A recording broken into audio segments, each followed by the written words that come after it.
Or the people that go, it looks terrible. Like some people don't even have hair yet and things like that. And it's just like, yeah, that's because it's not finished. Yeah. This is literally what a game looks like for the last 20%, I would say. And then you've got like before this, you should see the stage before this, which is like all grey boxes. Like there's no anti-aliasing on.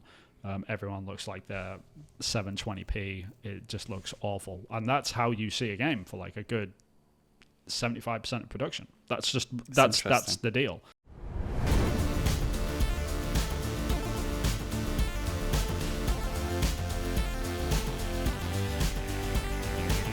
Hi everyone, and welcome to the Polygon Forest. I am Ubisoft concept artist Vin Hill, and I am joined as ever by the indie developer Mr. Christopher Jarvis. Hello there. How are you? I'm pretty well, but I like on the video, like if you're a visual watcher, then you'll probably see that I'm quite grey compared to Chris. You look very colourful compared to me. Why do I look like I'm in a 30s movie? Oh, well. I'm not sure. Probably I do have a new face. I have a new face care routine. If that could be part of it. Okay, if that's what we're calling it, that's fine. But yeah, anyway, welcome everyone to the sort of weekly podcast that we do here on the Polygon Forest. So we've got a few things to talk about today. There's been some very rare leak from a very prestigious company about a game which everyone is sort of hotly anticipating. We'll talk about that. A lot of game announcements as well came about. Obviously, Sony had their State of Play, and we also had Nintendo do theirs within like hours of each other. They actually hit on the same day. Don't know if it was for Tokyo Game Show in particular, but it's all around the same moment in time, you could say. But it's lots of cool, exciting stuff, like which is kind of strange to sort of get announced this late in the year. But here we are. Like the more the merrier. But we also, like the week before as well, Ubisoft had their Ubisoft Forward thing as well. So we, like all the big hitters, apart from the only people that didn't really announce anything was Xbox, which was kind of surprising. They normally got 2 feet in the door for this sort of stuff, but maybe they got something lined up for the end of the year. Who knows? We'll see. But yeah, there's plenty to talk about, so we should jump right in. Chris, actually, before we get to any of that, we should talk about what we've been up to. Okay. I've not been up to too much, but I know you have because I've been seeing your social media updates. But you've been making a game, right? Like how's that going? Yes, I'm still working on my game Focus Find. I got to do some hours because I've had a bit of a respite from the other thing I was doing in my free time. And so I've been able to work on my video game, which has been really good. I've got a new mechanic in that's been living in my head for a few months. I managed to get that working in an agreeable manner. An agreeable manner. For the time being. Yeah, I had an idea in my head about how it would work. Basically, little enemies would come along and attack you, but they would burst and hit you, so that the balls on the outside of the player would pop. I just thought it was a fun little mechanic, but in practice and actual testing it, it doesn't really work because you can just circumnavigate the whole puzzle by just popping them before you've activated them. So if they're like guarding a door, you can just burst them tactically. And then I tried changing them. It's hard to explain without showing you, but then I tried changing it so that the script only activates at a certain time, but then they would be moving around because of their physics and the way. It's just complicated. So I've got them working, and they act like a swarm, and they're doing what I want them to do, and they work in the game. So I'm happy chappy. Nice. So I've got like 10 extra levels. So I've got like 60 levels now. So I'm over halfway on the actual level design, which is good. Congratulations, sir. No, that does sound cool. How's your game coming along? I want to see the GIF from if anyone watched last week when we did the roundtable. Vin has a new animation of the zombie, which is it's already on the cutting room floor. In that it's being replaced, but it was something to do with it. Was it a flagpole through the throat? It was basically a wooden board. Like I dispatch Zombie McBiteface. But it is in the middle of getting edited. I worked on it for about an hour yesterday. I want to see the work in progress though on TikTok. Even if that goes on the bin, I still want to see it. We'll see. Okay. We'll see. No, I don't know. It's just like I'm at this point now where like everything that's going in the game is going to be visual. So I've got a lot of stuff lined up which I can start sharing with people. It's just a matter of like starting to actually roll it out. But I'll get there. It's just a matter of like getting it out in the right order, and I'm also like super busy right now with other stuff, as you know, and something that we'll absolutely talk about at some point in the future. I hope. But yeah, there's a lot going on. Or it gets canned under NDA. Never talk about it again. Yeah, it's one of those deals, right? But yeah, there's a lot of stuff coming basically in the next couple of months. So make sure you follow me Stay on tuned social for the medias. podcast. Yeah, and on the podcast as well. Like I'm probably going to show it on here. But yeah, we do a sort of indie dev roundtable that we do every month with our good friend Sam Webster. So the three of us basically just get together and we talk about progress on our game, sort of keep each other accountable because we are all solo devs. We sort of do it to be motivated from each other basically and just see like what we've been up to, what we plan to do the following month. But if you are interested in actual games development themselves and not just like games news like we're going to be talking about in a minute, then feel free to subscribe on the YouTube channel. Like we post once a month. It's called the Solo Dev Roundtable. Check it out. You might like it. Yeah. Yes. But yeah, in the news, do you want to kick us off? What we talking about first? Yeah. There's been a lot of stuff. I want to talk about I think the hot topic is the GTA 6 leak. Yeah.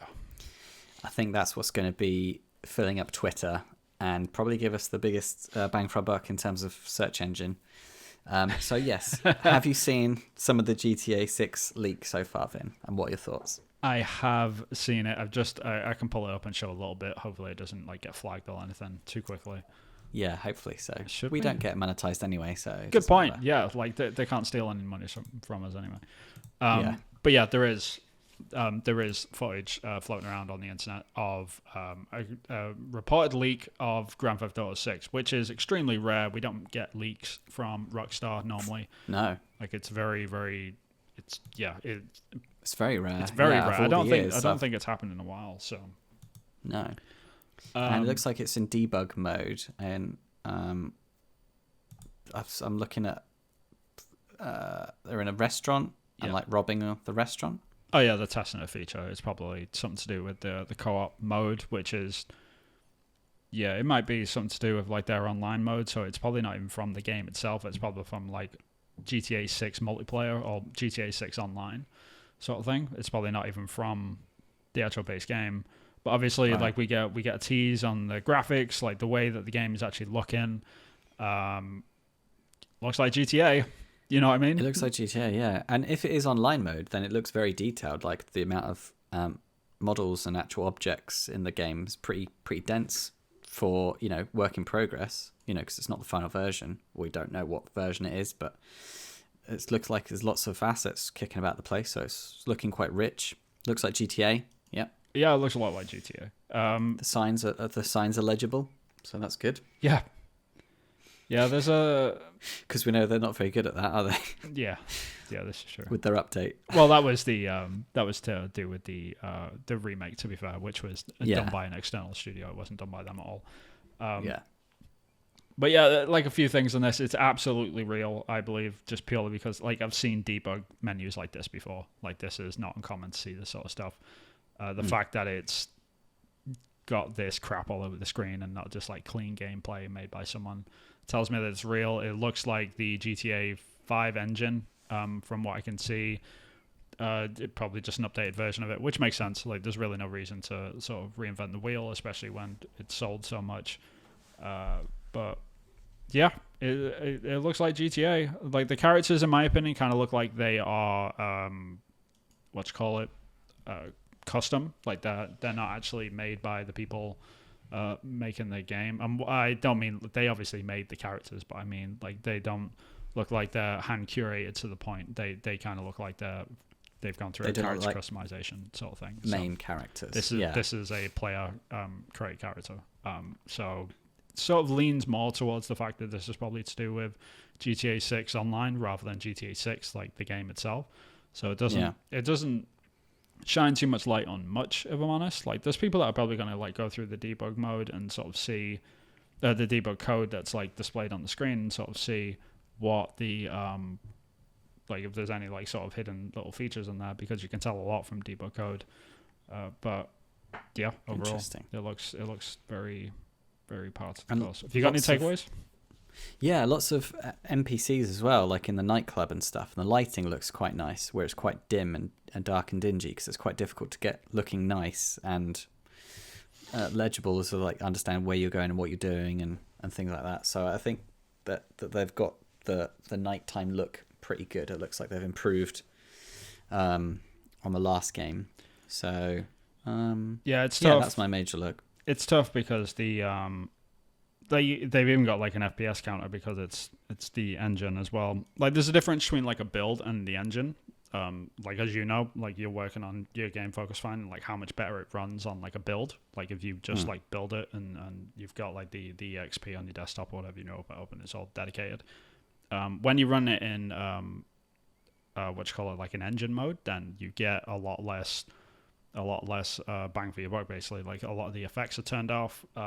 Like the FPS is normally tanked. Like on this debug mode, like the FPS is currently running at like 20 FPS, which is super standard for this sort of thing.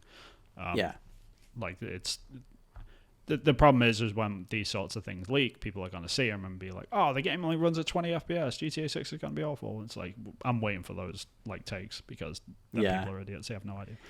Or the people that go, it looks terrible. Like some people don't even have hair yet and things like that. And it's just like, yeah, that's because it's not finished. Yeah. This is literally what a game looks like for the last 20%, I would say. And then you've got like before this, you should see the stage before this, which is like all grey boxes. Like there's no anti-aliasing on. Everyone looks like they're 720p. It just looks awful. And that's how you see a game for like a good 75% of production. That's the deal, sort of thing. And you have to sort of like try and pull back the scales and use your imagination and be like, all right, this is going to look awesome. This will look awesome. This will look awesome. And you've got to trust in the process and all that sort of stuff. But like this, the fact that they've got textures and they've got lighting and the fact that there's anti-aliasing on, this game is a lot further forward than anyone thinks. A lot further. I would say this is going to be out next year. By the look of what you've seen so far. Yeah, just like the amount of art assets that are in this. Unless like people dig into it and sort of find like all these assets are from GTA 5 and they're just reusing them for development. And they've not been swapped out yet. And they're not been swapped out yet. If that is the case, then it could push to like 24. But if these are all original assets and this is what the game looks like and they've got anti-aliasing set up and they're just doing debugs on like mission types and stuff like that, the game isn't that far out. It's pretty far along. But who knows? Like they might need like an extra year on just polishing because I'm really not sure like how long their polish sort of step is for Rockstar. I know like they're pretty specific about it. They've got a huge QA team. Huge. Like Rockstar North has got like a massive QA team in England. And that's basically what they do all day. They just test the game and debug the hell out of it and fix it. And so like there's probably a lot of that due as well. So but like from what I've seen on the art side of this is a lot further along than anyone thought. I'm pretty sure like people thought like this game is still going to be like a few years out. If this is all like the original art assets, this is a lot closer than people think. Yeah, I think so. Like the guy with the baseball hat on backwards, he looks pretty detailed. He looks like a next version up from the last game, I think. Like the stubble and the icon on the hat and the shading on the clothes and stuff. I think it is a step up from what I can see. So yeah, it's a funny one. But it does look quite far along. Like you wouldn't have like floor decals and stuff. Like you wouldn't have bits of trash on the floor and stuff like that. Like if it was still, they've been decorating, haven't they? Yeah. Right. Yeah. Like the level artists are already in there doing stuff. The fact that that's a thing is kind of like, yeah, this is a lot further along than people think. Yeah, and like in the interior as well, all of the signs are up. There's nothing there that doesn't need to be added, and it's quite dense. So yeah, and some of the people need some clothes and stuff and hair, but oh yeah, I mean that stuff will come in. Like I said, art is like one of the last things that you really start rolling in properly. You do like a first pass on it just to see, because like the main things that you want to check for is like lighting and make sure that works at a good FPS and things like that, which it seems like they've got like volumetric fog in there. They've got like decent like shadows and stuff. Like the characters are coming in, like they're animating stuff. Like the Like one of these debug videos that they've got up is of like the animator, and they're checking like this is cop that's shooting down the road, and they open up the animator sort of scene, and you can see like all the arrows sticking out them, like they're animating stuff, like they're pretty far along. They're not just like, you know, throwing this sort of stuff in to see if it works, quote unquote. But again, if this is the same engine as GTA 5, which it probably is, there's really no reason, or like at least the same engine as Red Dead, or like the second Red Dead game. Like it's got to be the same engine as that at least. So if that's the case, then there's probably a lot of stuff that they brought over from them previous games. Like in Red Dead Redemption 2, there's trees hanging out in that game that are absolutely from GTA 5. Like one to one, like people have done discovery on it. It's like, yeah, they've reused a bunch of assets, which is fine by me. Like I don't have. Which is fine for trees. Yeah, no worries about that. Yeah, who cares? So like if that's the case, and they probably like reuse the animation trees and the characters and stuff like that, and they're just updating like the models and stuff. That could be a thing. Who knows? Like we'll see though. Yeah, we'll find out. But yeah, hopefully this is a prelude to an announcement in terms of a timescale. Then it's got to be soon. That's usually what happens, right? Because they usually react. They spend a week or two, like reeling from it, figuring out what happened, and then something happens, like an announcement or an update or some sort of news that's official off the back of a leak. If it was any other company, I would agree. But Rockstar are like they walk to the sound of their own drum a lot of the time. That's true. Like they don't go to E3, like they don't announce at any major outlets anymore. Like they don't do any of that. They just shadow drop trailers whenever they're ready to talk about stuff, basically. So that's true. They really don't need to either.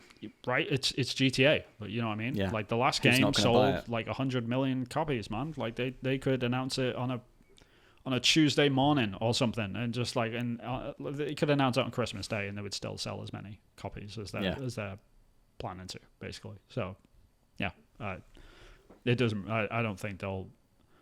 Yeah, I mean they'll be annoyed by this, but it won't affect their plans. I don't think. But yeah, this game looks a lot further along than I ever assumed. Like I thought they were only a couple of years into it, but this seems pretty far. Yeah, I'm looking forward to it, seeing this. That's I think it's good news.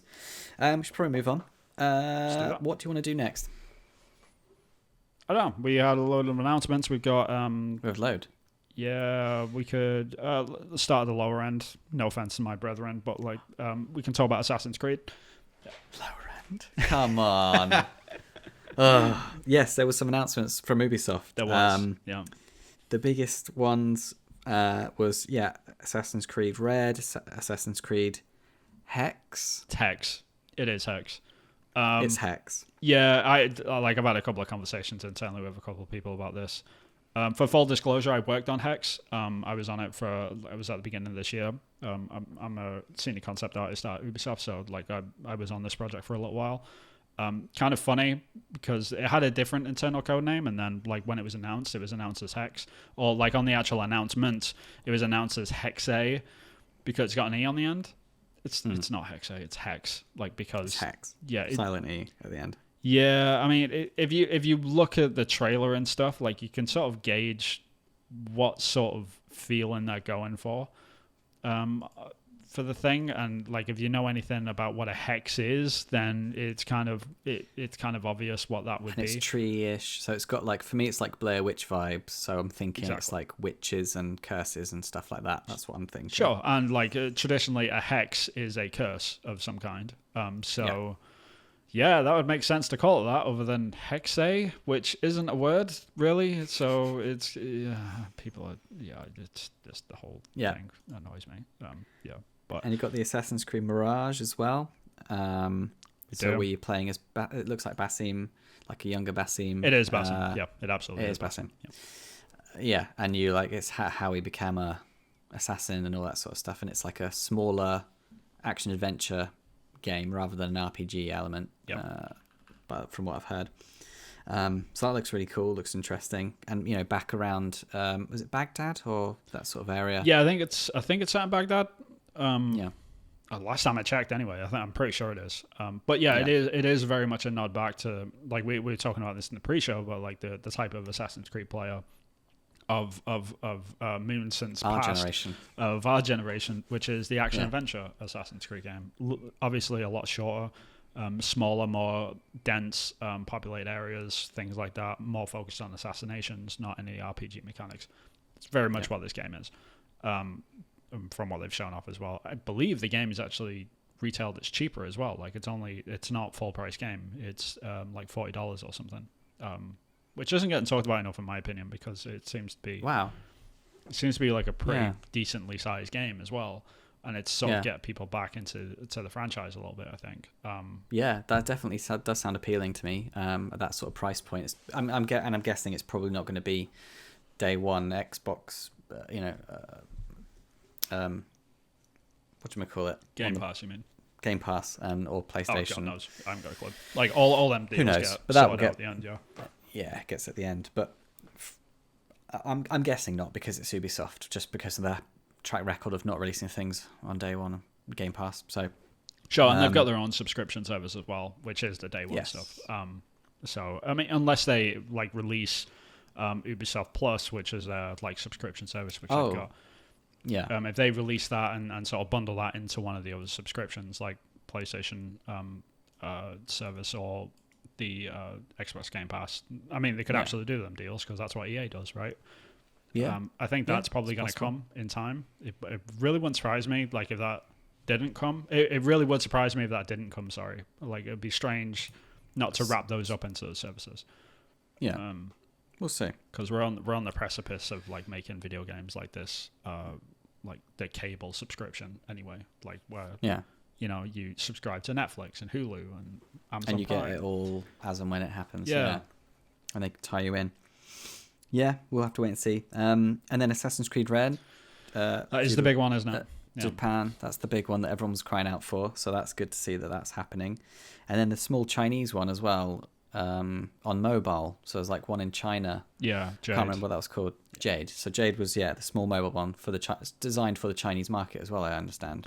Yeah, it's a mobile game, so it's very much. They've been working on the game for a while as well, just getting the tech up and running for an open world Assassin's Creed game running on mobile. Yeah, never been done before. Yeah, that's a absolutely challenge. new ground. Yeah. Yeah. So that's exciting. Looking forward to more updates from that. Which to me, I think those announcements were bigger than most of the Sony State of Play, in my opinion. There was that Ronin, Rise of the Ronin. Yeah, that game. Which looked very like what I thought Assassin's Creed Red Japan. Yeah, a slight nod to the eagle, like flying. Eagle flying through a town. Yeah. I mean, we spoke about this in the pre-show, but it's kind of what Ubisoft get for waiting for so long, basically. Like they should have made Assassin's Creed Red years ago. And this is just all the other companies reacting to that and sort of seeing it like 5-6 years ago and thinking, why haven't they made that game yet? We're going to make that game. And if they're eventually going to make Assassin's Creed Japan anyway, so we might as well just start this. Might as well jump on it and try and do like a better version before they do it. Just nothing but open field, right? And they're just like, this is weird. Like, why haven't Assassin's Creed announced this? And there's a lot of like internal politics and stuff around those decisions about what setting an Assassin's Creed gets. But it's just this is what happens when you wait so long, though. Like, everyone else is jumping on it, like Ghost of Tsushima and now the Rise of the Ronin. Yeah. I'm really excited about this game, by the way. Like, Rise of the Ronin looks really cool to me. It looks so cool. The blood splatter is what, like the attention to detail to make that look kind of like it is a special effect from the movies, rather than how blood would spurt out of someone. Not that I know what blood would look like spurting out of someone, but it's got a very unique spray thing going on, doesn't it? Yeah. With when you cut people.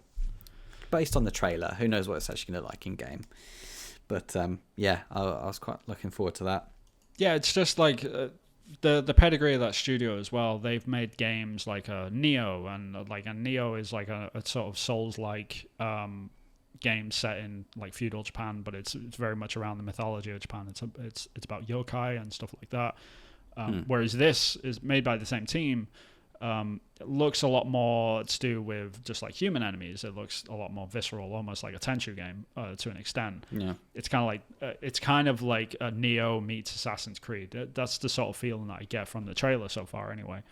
Yeah. And this is exactly the type of game which I wanted out of Sekiro. When Sekiro first came out from Software, the people that make obviously the Souls games, when that game came out, like I was very much looking forward to the idea of like the more like human interaction, exploring towns and things like that. Whereas Sekiro is very much a lot like other Souls game, where it's like an abandoned town really, and you're sort of going through like these empty areas and sort of like slowly filtering people out. Whereas this, the Rise of the Ronin, it sort of aligns a lot more with what I wanted out of that game. So it like I'm way more excited about this than what I was for Sekiro. So I'm all in on this. Like I'm really psyched about this. I hope it works out great for them. Yeah. Yeah, and I think there's a taste for it now. People know that you can make an awesome, with like Ghost of Tsushima, people know that those ingredients work well together and sells, like gangbusters. So there's money in it, and I think it's just the start of possibly a subgenre like cool sort of Japanese samurai ninja games where you're using those cool things like swordplay and and just ninjas and samurai and all that sort of stuff set in feudal Japan, like the 18th, because this is all set during the Meiji Restoration as well, like which is when the pistols and stuff. Yeah, it's basically when the West came in and started like trying to change things. Well, no, the West weren't trying to change it. It was like an internal sort of. They had a civil war basically in Japan, which was like the old sort of traditional samurai like way was sort of directly conflicting with the new modern way, which is like, hey, like look at the West, like they've got all these cool things like guns and nice clothes and stuff like this, like why don't we do that? And the samurai were just like, no, we like our power. So there was basically a war like between those two factions, and this is what this is going to be about, the Meiji Restoration, which is about that.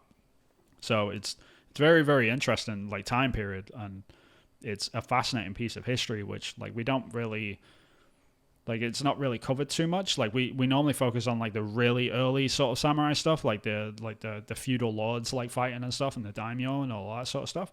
Where it's just like all about honor and my family and stuff. Like they come up to each other and like click out their sword and like all the typical shit that comes around with that, right? Which is great. Like I'm a huge fan of that stuff as well. But the Meiji Restoration in particular is just such a fascinating little piece. And when I did all of my like Assassin's Creed Japan concept art years ago, it was set during the Meiji Restoration, which is like during that time where samurai were meeting people in battle who had machine guns. Like you might have seen some of these things from like The Last Samurai with Tom Cruise, right? Yeah. Where like all the samurai just getting mowed down by like they just get mowed down with the machine guns. Old machine guns, right? And it's that time period. Like that wasn't like a slow transition. It was instant. Like it's quite. They actually once like they were dead, each they other. were dead. Yeah. Yeah. And there was a period of time where they were actively just trying to outlaw samurai, and like this is probably what this is going to be about, which is wow, like the Ronin, like the people who have no longer got like lords to serve or something. It's like that's what a Ronin is. So it's kind of. I'm super interested in this game just for the historical side of it and what that sort of means for like gameplay and what we can do with that. There's a lot of interesting things around that, so I'm really interested in this game. I think it's going to be cool. Yeah, and of course because we only saw like a snippet from Assassin's Creed Red, we haven't got a clue really, other than we know it's feudal Japan and that's it. Yeah, and I mean, Creed. yeah, I know a lot more, but yeah, I can't obviously talk about that. Okay. Yeah, I've seen that game in action. I know exactly what it is. I know which direction they're going in. It's definitely some interesting things in there. People should be excited for it. But but we can talk more about the Ronin game because of the gameplay trailer and exactly. And talk about that. Yeah, no, that's fair enough. No, that's good. That's interesting. And then I guess the bigger thing, the God of War trailer was the other big thing, wasn't it? Yeah, God of War. Who would have thought? Kind of looks like God of War. The voices sound different. I mean, obviously, the boy does, obviously. The kid's grown up. Yeah, he's grown up, right? Yeah. And I think that the actor that plays Kratos is trying to be older, or he just is older and his voice is more gruff. he's trying to soften out, right? He's trying to get higher and a bit younger. I'm Kratos. What is it, boy? It's just going for a new Hello, boy. direction. Yeah. Hello, boy. Read it, boy. Good times. Yeah, no, it looks really good. They found the giant. Tia, What's right? his Tia? Yeah, I found Tia by the looks of it, and yeah, It And then looks there's like, that yeah. voice. I mean, this is the thing. Like, I was talking to you about this in the pre-show, but they sold me on this game a year ago. You know what I mean? Yeah. Like when they first announced it, I was like, "Yep, I'm buying that. I'm done." yeah, like Like, you're pushing people off a bridge, you're hitting a big troll in Right. the face. Just give me yeah, more You of that. found Tia. We know, like, yeah, like Atreus is it Atreus? Yeah. Yeah, he's shooting people with his bow. He's a bit older Shotgun. and he knows more stuff now. It's like, Right. yeah, good. This is what we want. Yeah, Cool. Yeah, They're I'm delivering excited on about the everything they story. I'm wanted. excited about the gameplay. I'm excited about. I just want to play God of War again. Cool. Yeah, the graphics look pretty. The awesome. shields look like you can upgrade the shields, and you can, or at least change the shields, which is cool. And you've got boars on a sled. And that looks like you can control the boars on a sled. That looks pretty cool. Yeah, I'm all in. But Yeah. then all of that I got from the first trailer. Yeah, So when I watch this trailer, I'm like, yeah, okay, cool, whatever. more of the same. Yeah. Who is this for? Who's this for? Exactly. That's Who's not kind of what I seen want. it? Who's not seen it? And who's seen that and then gone, oh, I wasn't going to get it, but now that I've seen that one, this yeah, actually, it looks this one pretty has good. tipped me Yeah. over the edge. You know, Yeah. who is that person, right? Don't At this know. point. But I get it. Like they still have to keep the hype They've still train gotta churn rolling. stuff out. Like they've got to. Yeah. Yeah, I get it. And we're talking about it. It's going to be another blip on the odds, tags and all that sort of stuff. So, Sure. yeah, it's got to be done. But, Yeah, it's a funny old business though. Because I'm sold on it already. It's like, yeah, I'm gonna put $70 on this, whatever. I don't care. It's like like watching this. I'm just like I'm trying to like not watch it at the same time because yeah. Or don't remember it too much so that it's fresh when you do play it. yeah, it's a very personal thing, but it's one of those things like everyone has this stage with some games where they're already sold on it. So whenever they see additional stuff at that point, it's just spoilers. At that point, Yeah. because like, I'm already sold. Like I don't need to watch this. Like this is completely Star Wars Squadrons was like that for me. It was like Right. VR. You play as people from Star Wars, and anything else that I found out, I was just spoiler territory. Like, Yeah. I was like, I'm already going to buy it. You don't have to tell me twice, So yeah, I get that feeling. But obviously, everyone jumps off at a different place, don't they? So I don't know. Yeah, it's a personal thing. It's not something that you can sort of measure across the entire sort of zeitgeist. You know what I mean? Like you can't judge And some when people that get is. worn down. Like they go, "Oh, this God of War thing keeps hammering me. I guess I better check it out." Like it must be good if all these trailers are coming out and everyone keeps talking about it. Yeah, So I guess it's for those people really, the ones that aren't sold on it yet. yeah. It is a very it's a positive thing, obviously, because I'm so excited that I'm due to buy the game.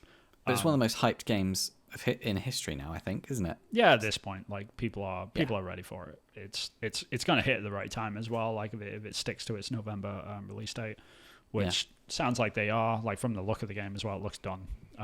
So that being the case, yeah, there's really no reason why it can't do well.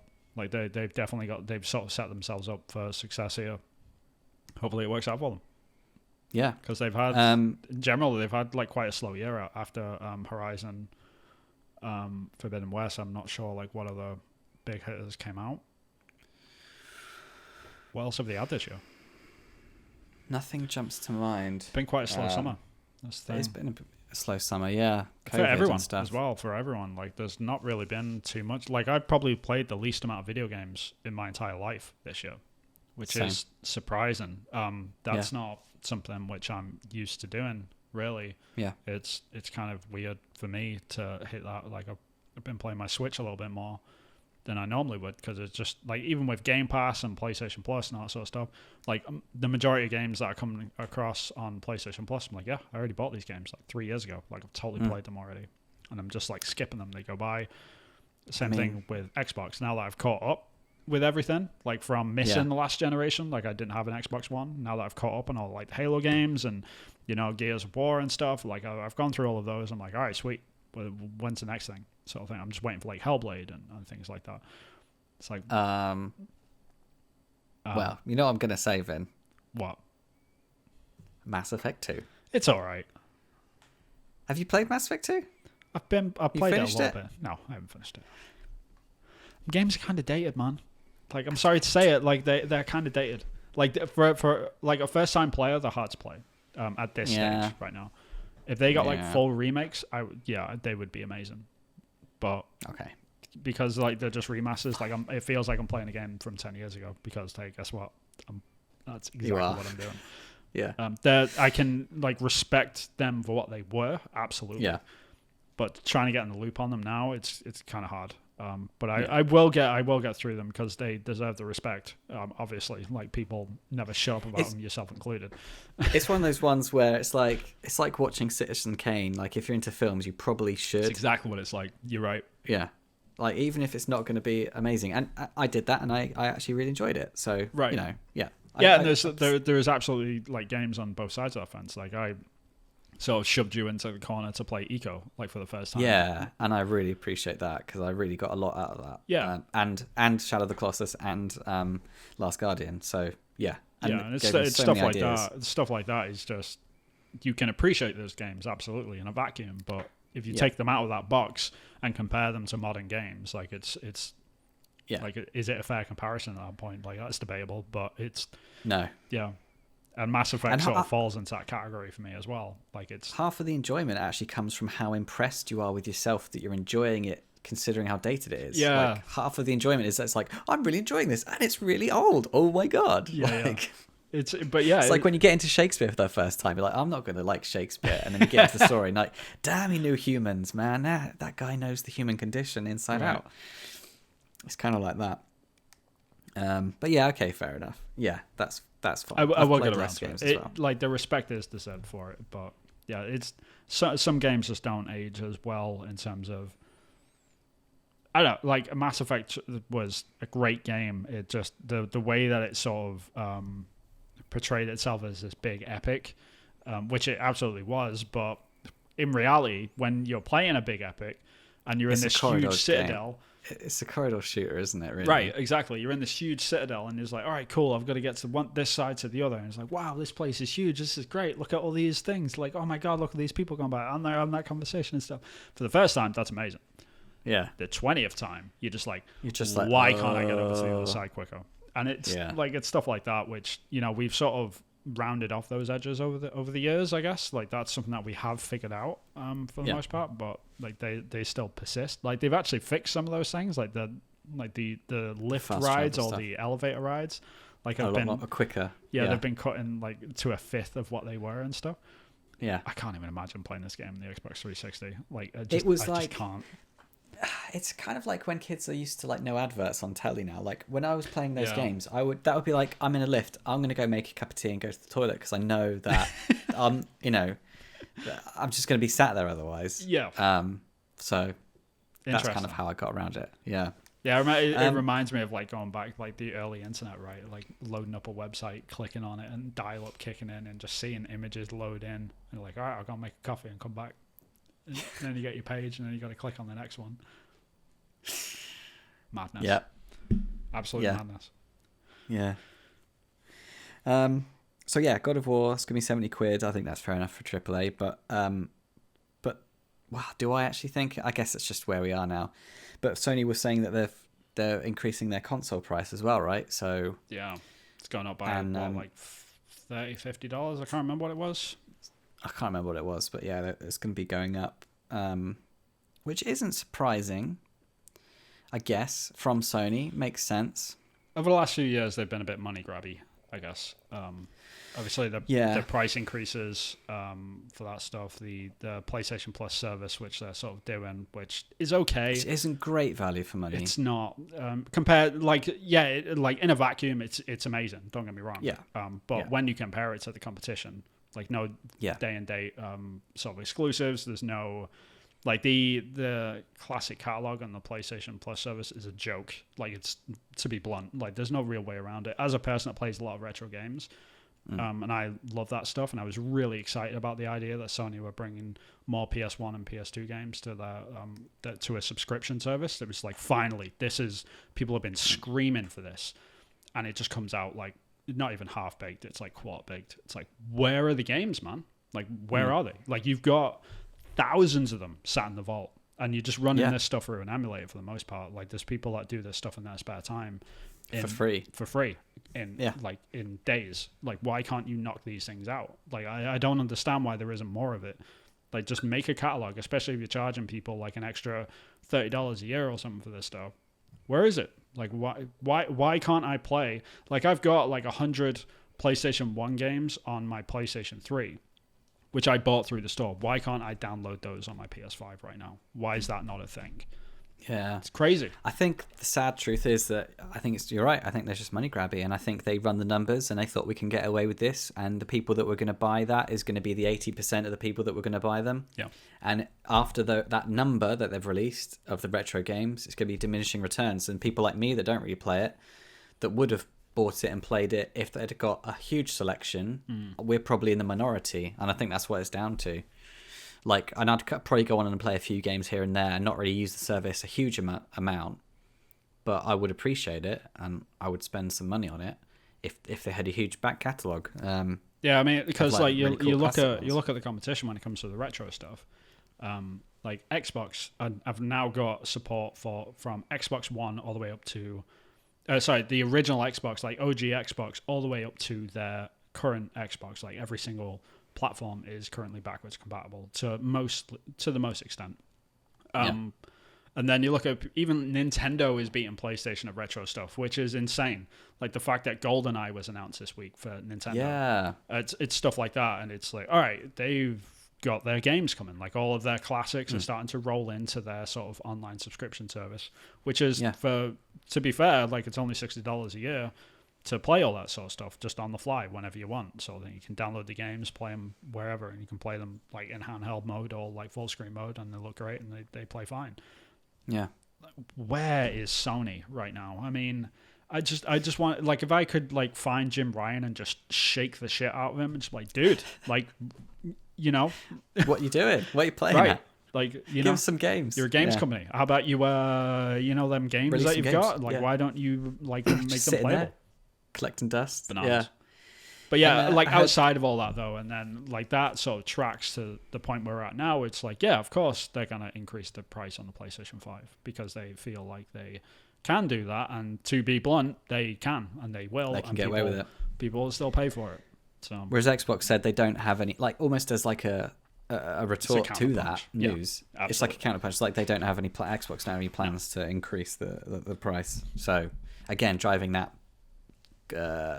budget. That's not what's the right value for money is probably one of their key selling points at the minute. Like drive value as much as possible. Like they're the antidote to Sony. I mean, they don't care about like consoles. That's the thing. Like Xbox are there to sell Game Pass. That's it. As a subscription service. That's where they make their money. That's why they have day and date games. That's why they're just like everything is about Game Pass right now. That's it. Like the console, like they're trying to remove that whole need for the hardware. They want to get away from hardware, just go onto a cloud subscription. That's why Xbox Cloud gaming stuff is sort of getting bigger now. Like a lot of people are sort of subscribing to that because people realize like, wait, I don't have to try and like look for scalpers on the internet to try and like, I have to pay like $1,000 to get this console, like just to play this one game that I want to play. I can just sign up to a service on my PC or my phone right now, and I can just play it for like, so I can sign up for $1 and play the game that I wanted to play, which would have cost me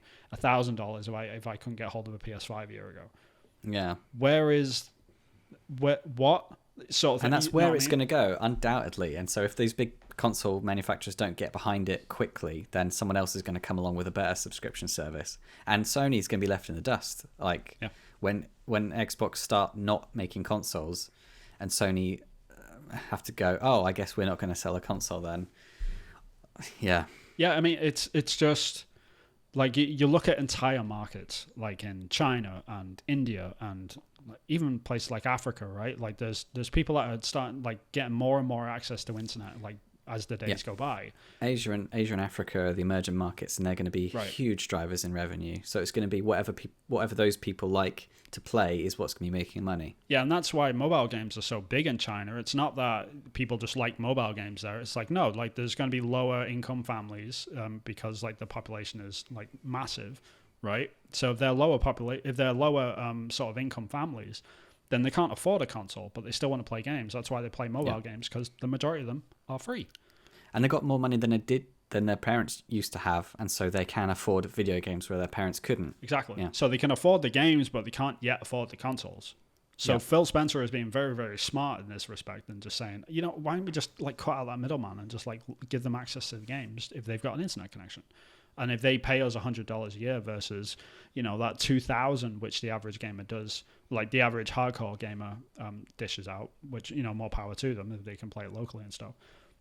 It's these sorts of answers that like Xbox are coming up with, and that's why they don't want to cut their price. Whereas Sony hasn't quite got the memo. Like they're walking the walk. They've got these subscription services. They have got streaming and stuff like this, but they're still not figuring that out. Like increasing the price in the PlayStation, because like a lot of people don't know this, but like as every single year, like there's new technology that goes into like new versions of the PlayStation 5.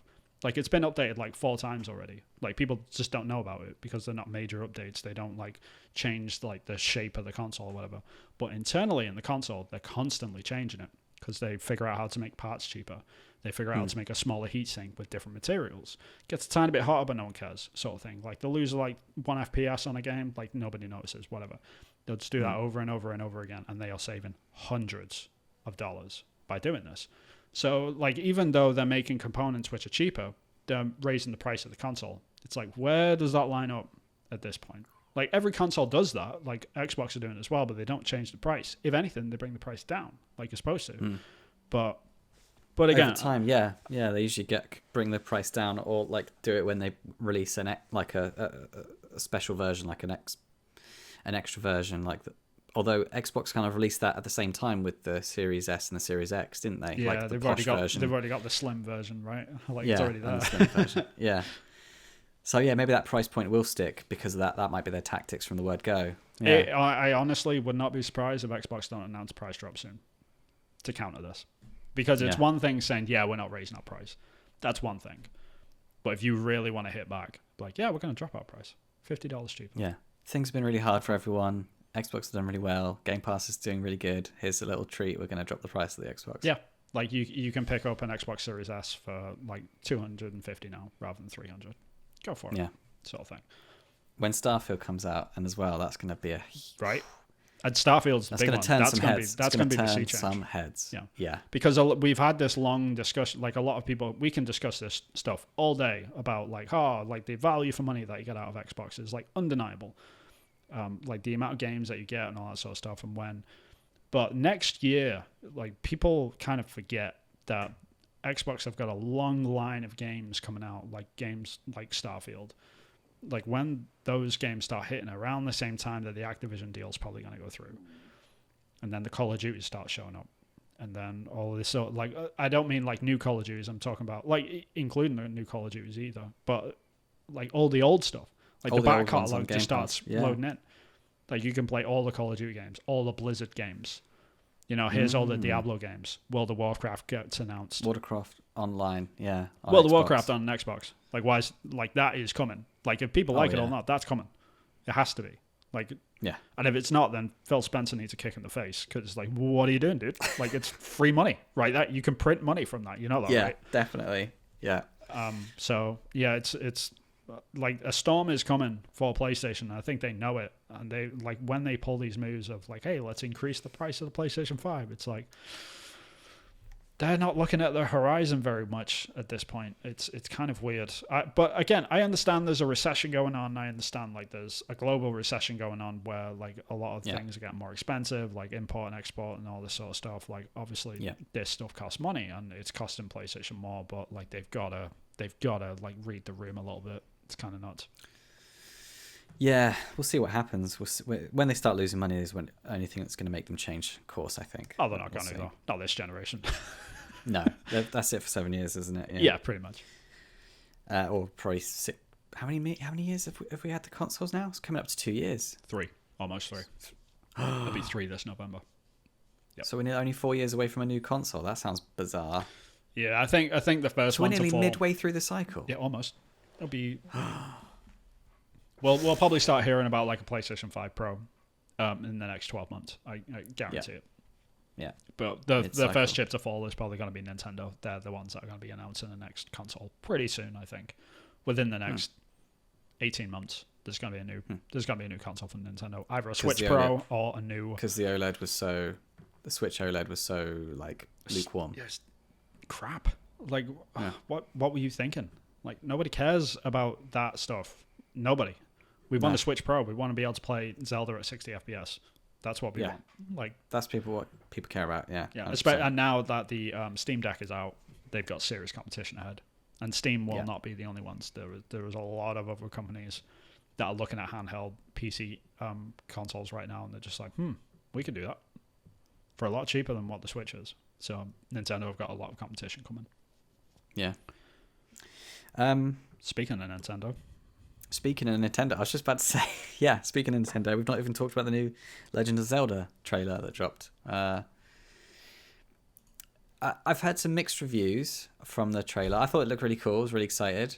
Some people it looks very similar to the last one, and they look like they've tried to compare assets and gone, this looks like this mountain is taken from the last game or something. right.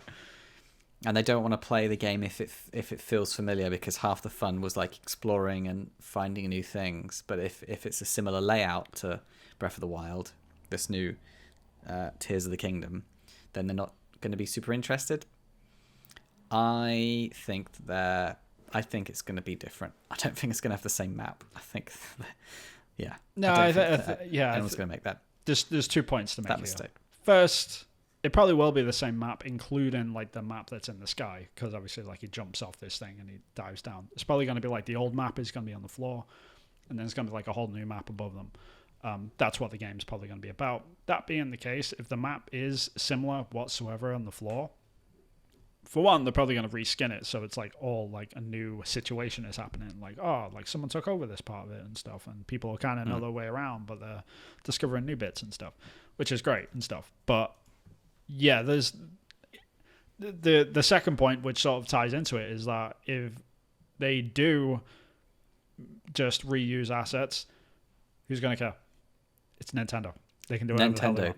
Like, people will give them the free pass every day. They really don't care. Like, no Zelda fan is looking at this and being like, yeah, but they're reusing stuff, so I'm not going to play it. It's like, no, it's literally... No, like, shut up and take my money. Yeah, they're just throwing money at their screen just at a logo. You know what I mean? Like, this will sell like crazy.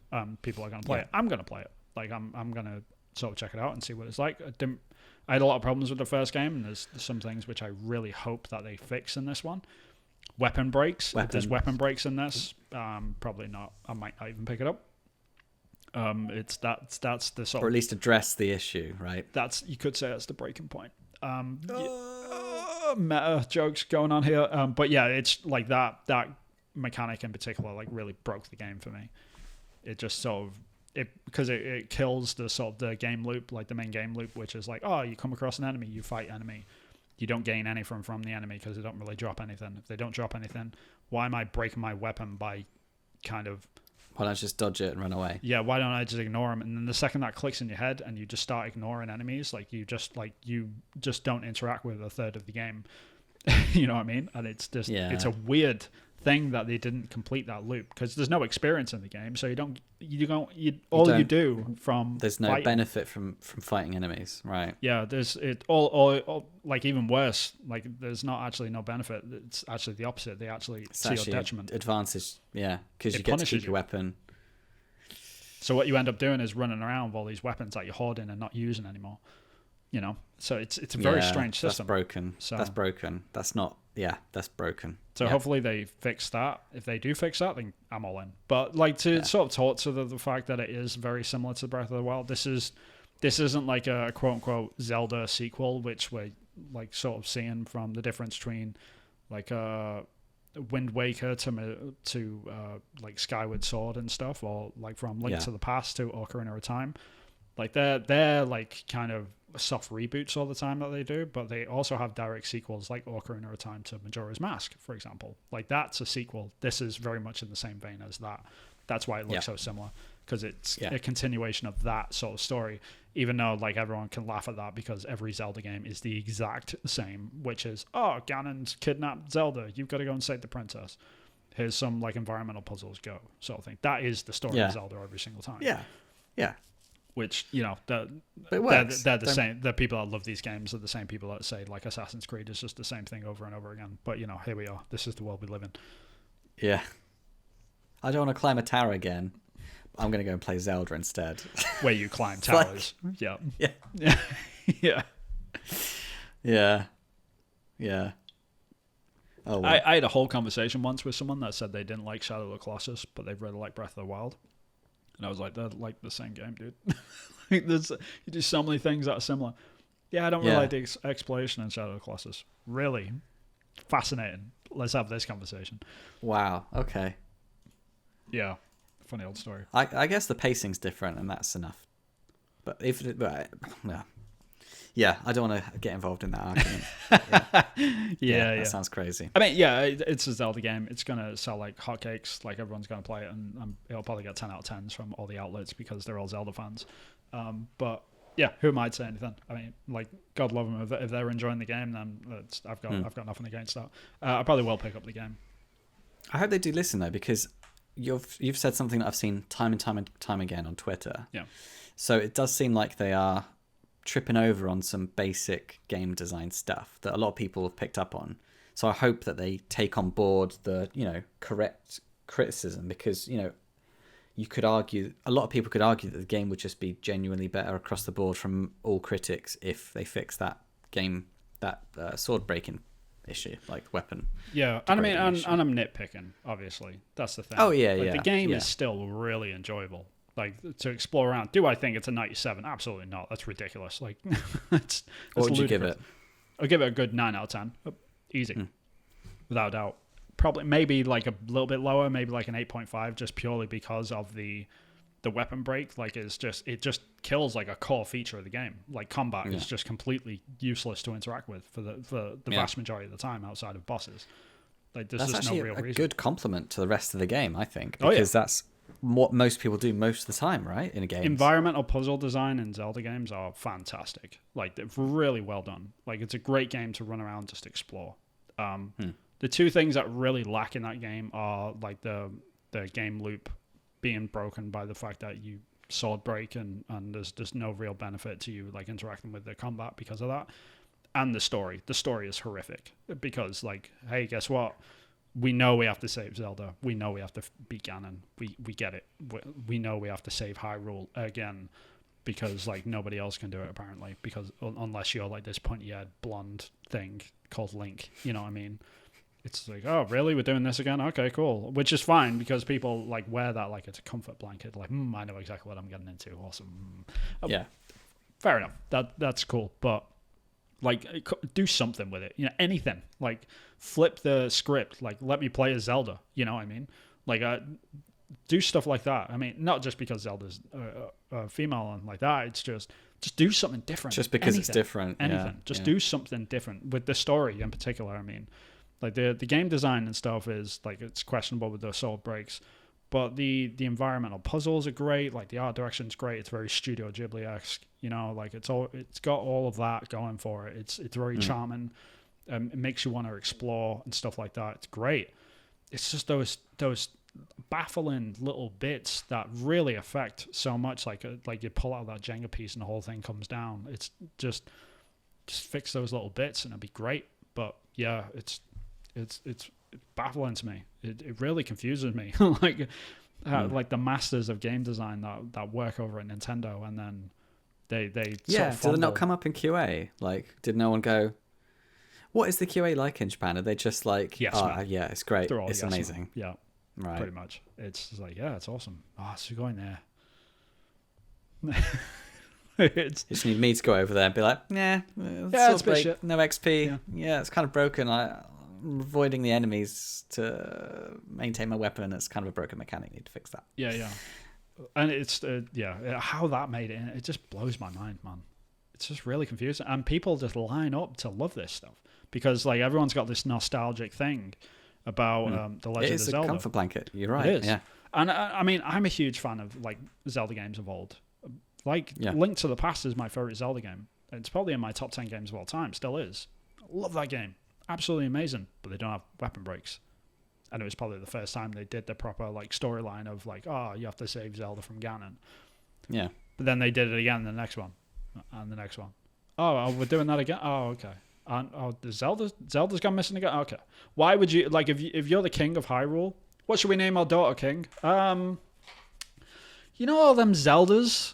Yeah, that's a good name. We should call her. You don't think that's like a bad omen? Girl. Like she's going to get kidnapped or something? Nah, it's fine. That was a while ago. Yeah, that'll be fine. It can't happen again.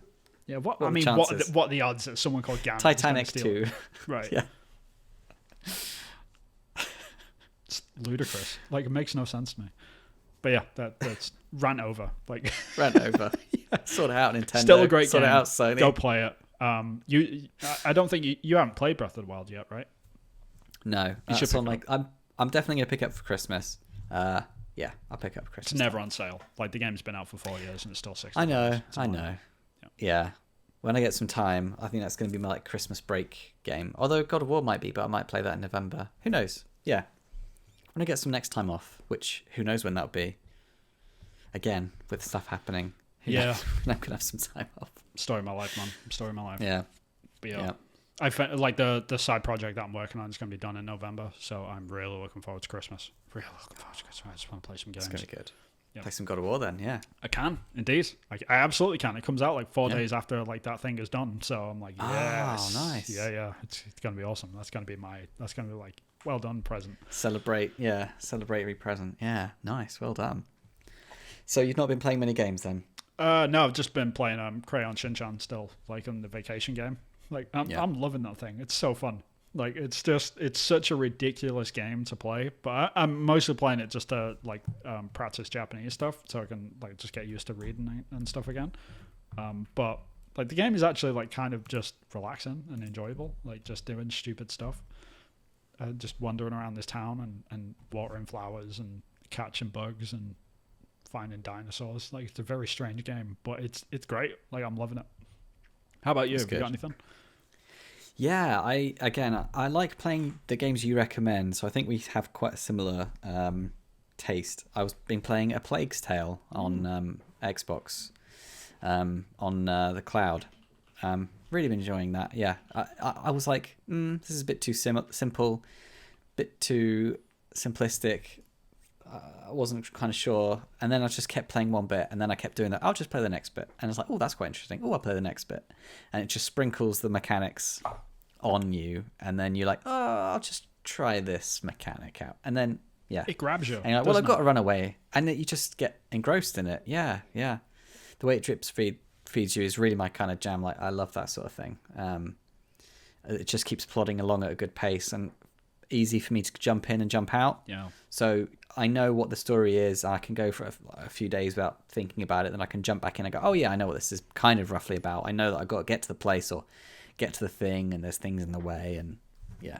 So it's kind of it's a nice little game, and it looks really pretty considering how small a team made it. I think it was made by a really small team. It's like classic, right down the middle AA game. You know what I mean? Yes. Like it's not AAA. It's not like all the way to like God of War or anything, but it's you can tell like they were passionate about this project. You know? And like what? Yeah, it's not a 10 out of 10 game, but it's a great game. Like I just can't like, recommend it enough, sort of thing, for what it is. Like for what they were trying to do with it, and like there's janky bits. Like the animation team, like you can tell like they weren't as experienced maybe.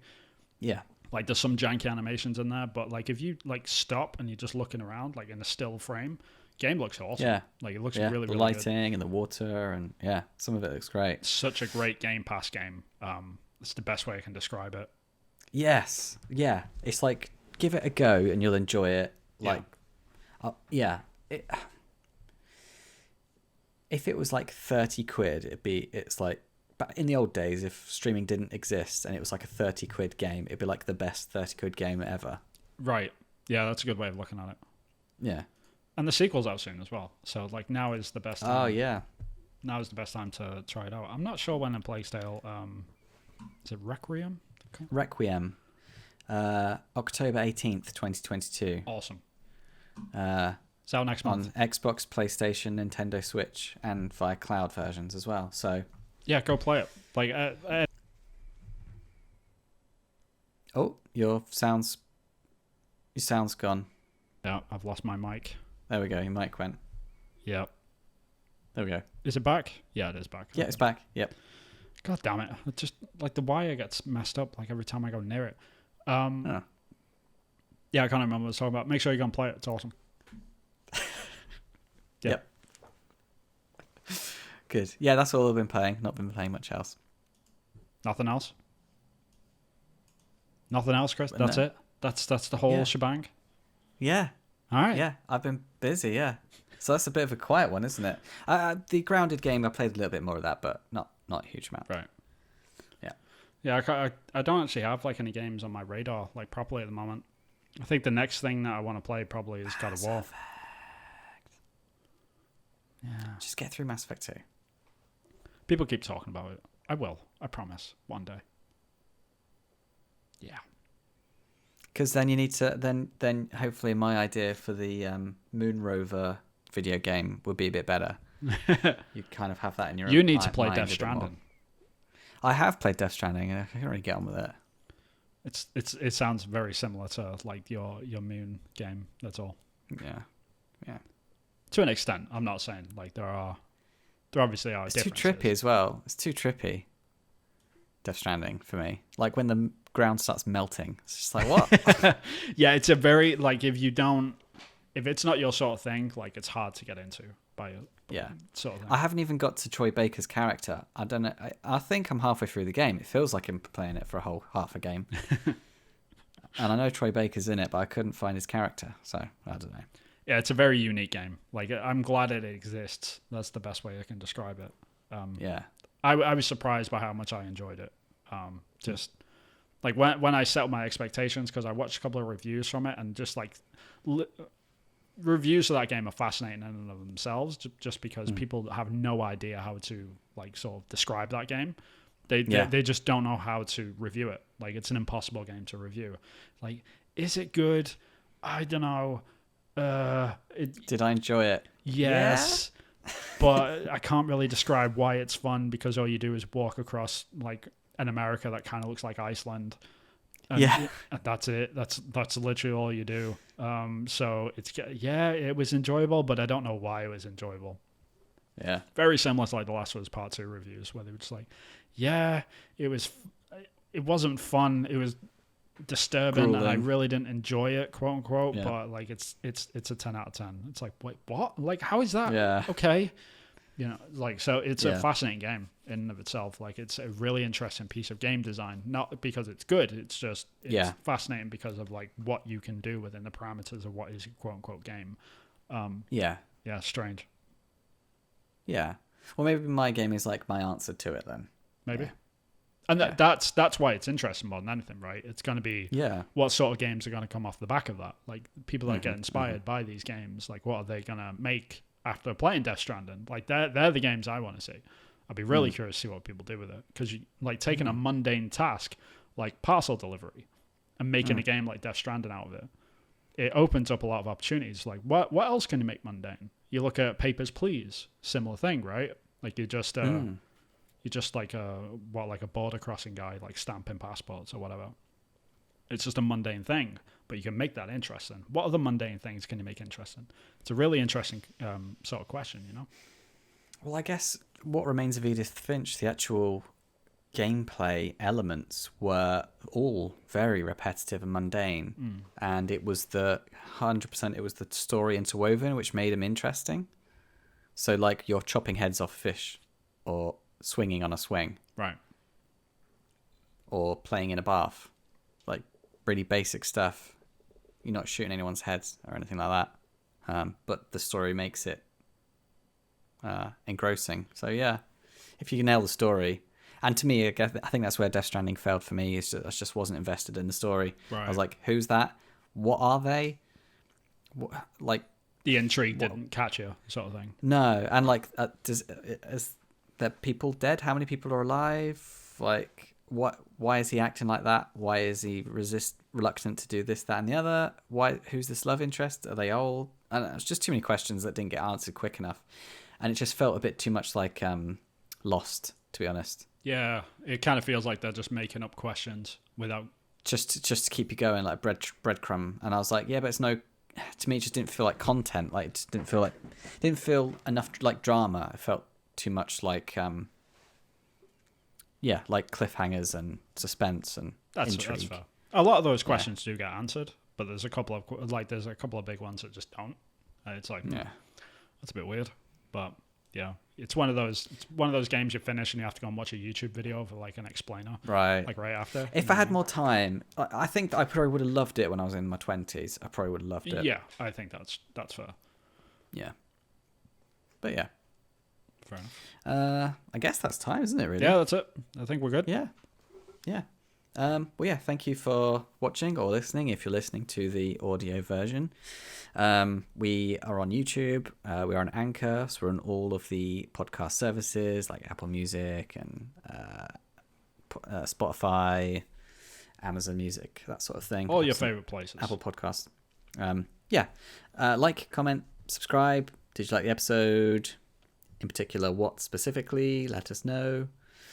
And yes, we do a round table with we're making indie games. Vin's making Long Gone, a zombie puzzle game, pixel art. It's a good description as any. Yeah, and I'm making Focus Find, a 2D puzzle platformer, and we talk about that roughly once a month, give or take. Yeah. And then every week we do this newsy podcast where we just talk about our opinions on gaming news stuff and industry stuff. Really, I think it's like news/industry, isn't it? I guess. Yeah. About more AAA stuff. So yeah, that's us. Hope you enjoyed it, and we will catch you next week then. Where can people find you, Chris? So you can find me on Twitter at Acrylic Pixel. I've got a YouTube channel, Acrylic Pixel. Those are the main ones. Instagram, I guess. You can wishlist Focus Find on Steam. And if you just Google Acrylic Pixel, most of my stuff will go there, like TikTok and stuff. What about you, Vin? You can find me on Twitter. I am at Hillthought Games, and I am at Hillthought Games everywhere else, actually, on TikTok. And I do have an Instagram, but I don't really fill it up. Sorry. It's there if you want to follow it. But yeah, you can wishlist my game on Steam, which is Long Gone, as aforementioned by Chris. Long Gone. And you've got a Discord as well, which is starting to fill up as well, I've noticed. Yeah, I need to keep an eye on that thing because I'm really kind of neglecting it recently. But a lot more attention is going to get put into my game following November. From November. Yeah, I'm really excited to get back to Long Gone. Actually, I need to sort of put more time and attention into it. But yeah, that stuff is coming. So if you are interested in anything that I'm doing, like games development wise, just follow me on Twitter. That's the main place. Hillthought Games. If you Google it, you'll find me. Yeah, that's where most video game stuff people hang out. It's Twitter still, isn't it? Discord hasn't taken over yet. For indie, I think indie has got a really good little community on Twitter. They just seem to support each other. Everyone's really proactive and really positive as well, from what I find. That's true. The best crowd and stuff is on Twitter, I think. Yeah. Just not the general gaming public though. They're a bit mean, but they're mean everywhere. To be fair. Yeah, that's true. Yeah. That's a good note to end it on. Yeah, good positivity. Don't be mean. Don't be mean, gamers. Please. Be nice. Be nice. Be kind. Anyway, let's get out of here. Thank you very much, guys. Catch you in the next one. Take care. Bye-bye. Bye-bye.